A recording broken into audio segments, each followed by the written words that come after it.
আৰক্ষী অধীক্ষক আনন্দ মিশ্ৰই নিলম্বন কৰালে পানীগাঁও আৰক্ষী থানাৰ অ'চি। লখিমপুৰৰ পানীগাঁও আৰক্ষী থানাৰ অ'চিক তাৎক্ষণিকভাৱে নিলম্বন।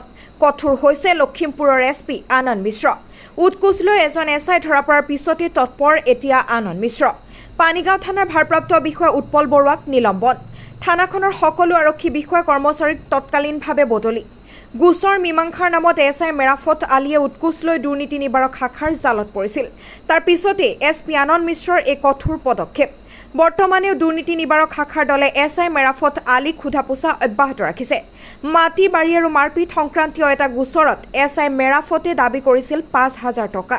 উক্ত গোচৰটো মীমাংসাৰ নামত ২,০০০ টকা লওঁতেই ধৰিছিল দুৰ্নীতি নিবাৰক শাখাৰ এটা দলে। আৰক্ষী বিষয়া এজন, উপ পৰিদৰ্শক দুজন, কনিষ্টবল, গৃহৰক্ষী সহ মুঠ ২৬ গৰাকীৰ তৎকালীনভাৱে ৰিজাৰ্ভ ক্লজ কৰে। News desk report, ৰাইজৰবাৰ্তা।